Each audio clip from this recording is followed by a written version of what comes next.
बृजभूषण शरण सिंह यूं तो 1991 में आनंद सिंह के खिलाफ चुनाव लड़े और पहली बार जीतकर लोकसभा पहुंचे, यानी सांसद चुने गए। 1,13,000 वोटों से हुई उनकी जीत गोंडा लोकसभा के लिए इतिहास था। उसके बाद 1993 में विवादित ढांचा गिराया गया तो लाल कृष्ण आडवाणी समेत जिन 40 लोगों को आरोपी बनाया गया उसमें बृजभूषण शरण सिंह का नाम भी शामिल था। सीबीआई ने सबसे पहले उन्हें ही गिरफ्तार किया। इसी बीच राजनीतिक षड्यंत्रों की वजह से उन्हें 1996 में टाडा के तहत दिल्ली तिहाड़ जेल में शिफ्ट कर दिया गया और यह बहुत बड़ा आरोप था। 1992 में मुंबई में जेजे हॉस्पिटल में शूटआउट में पूर्व केंद्रीय मंत्री कल्पनाथ राय और बृजभूषण सिंह को भी आरोपी बनाया गया था। पुलिस के मुताबिक जेजे हॉस्पिटल में अंडरवर्ल्ड डॉन अरुण गौली के जिस शूटर को मारा गया था वो दाऊद के बहनोई का हत्यारा था। यह भी कहा जा रहा था कि यह सब कुछ अंडरवर्ल्ड डॉन दाऊद के इशारे पर हुआ। दाऊद ने ही बदला लेने के लिए डॉन सुभाष ठाकुर और ब्रिजेश सिंह को भेजा था। बृजभूषण सिंह पर यह भी आरोप था कि उन्होंने दाऊद के भेजे गए शूटर्स की मदद की। यह केस लगभग 3 दशक तक चला। 30 सितंबर 2020 को 28 साल की लंबी कानूनी लड़ाई के बाद इस संगीन आरोप से बृजभूषण सिंह को क्लीन चिट मिली और वो पूरी तरह से बरी हो गए। उनके समर्थकों ने इस फैसले को सत्य की जीत मानते हुए जमकर जश्न मनाया। उसके बाद उन्होंने एक बार फिर राजनीति में अपने बाहुबल का दमखम दिखाना शुरू कर दिया और आज बृजभूषण सिंह के बगैर गोंडा के आसपास के इलाकों में ना तो आप विधायक बन सकते हैं ना ही सांसद। ये दबदबा है बृजभूषण सिंह का। बृजभूषण शरण सिंह 1991 में पहली बार सांसद बनने के बाद 1999 से लगातार चुनाव जीतते रहे। इसके पीछे उनकी दबंग वाली छवि और आक्रामक सियासी अंदाज की बड़ी भूमिका मानी जाती है। बृजभूषण सिंह की दबंगई केवल विपक्ष के लिए नहीं थी।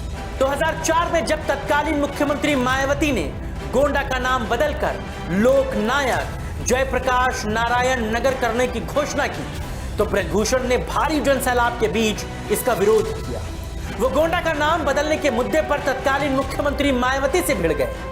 तत्काल एक सभा में मुख्यमंत्री मायावती से अपना विरोध दर्ज कराया और एक जन आंदोलन तैयार किया। मामला प्रधानमंत्री अटल बिहारी वाजपेयी तक पहुंचा।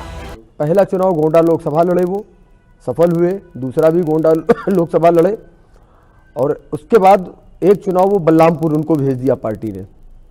बलरामपुर में का चुनाव लोग कहते थे कि बहुत ही मुश्किल है और बहुत बड़े दिग्गज, मैं नाम नहीं लूँगा, उनके सामने लड़ना हुआ। लेकिन इतना प्यारा मैनेजमेंट मेरे ख्याल से पूरे भारतवर्ष में किसी का नहीं होगा जितना माननीय सांसद बृजभूषण शरण सिंह नेताजी का है। वहाँ पर गए, कम समय में इतना खूबसूरत चुनाव लड़े, लोगों को बांधा, लोगों को इकट्ठा किया और अभूतपूर्व सफलता मिली। बलरामपुर से सांसद निर्वाचित हुए। उसके बाद पुनः वो वापस आए, अगला चुनाव गोंडा में ही लड़े, गोंडा में विजयश्री मिली। फिर परसीमन हुआ, परसीमन में लोकसभा क्षेत्र 2 हो गया, गोंडा और कैसरगंज। पार्टी ने कैसरगंज नहीं, फिर कुछ मनमुटाव के चलते नेताजी ने दल बदला भी, लेकिन वो मनमुटाव बड़ा मनमुटाव था जिसमें नेताजी की गलती नहीं थी। तब बृजभूषण सिंह की अपील पर पीएम अटल ने मायावती को घोषणा वापस लेने को कहा और आखिरकार गोंडा का नाम नहीं बदला। इस विरोध की सफलता ने उनका कद बढ़ाया, लेकिन बीजेपी के भीतर ही कुछ नेताओं को यह नागवार गुजरा। उन्होंने कथित तौर पर मायावती की मुहिम का समर्थन किया।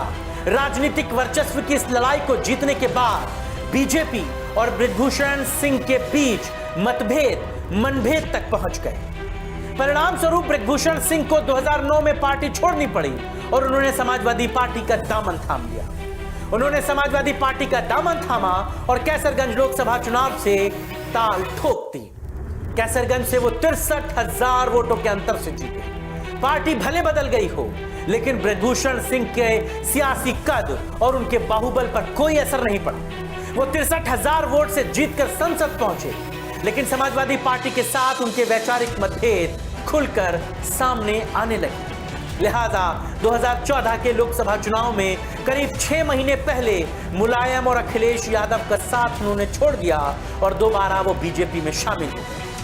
और उन्होंने इस बार पिछली बार से भी ज्यादा लगभग 73,000 वोटों के भारी अंतर से जीत हासिल की। बताया तो आपको कि एक प्रतिक्रिया में बताया ना आपको कि मुन्नन खां बहुत बड़े गुंडे हुआ करते थे, तो उनकी प्रतिक्रिया में हिंदुओं को उस समय एक रक्षक नजर आया कि जो गुंडा पूरे एरिया में दबदबा कायम किए हुए उससे बचाने वाला कोई पैदा हो गया है।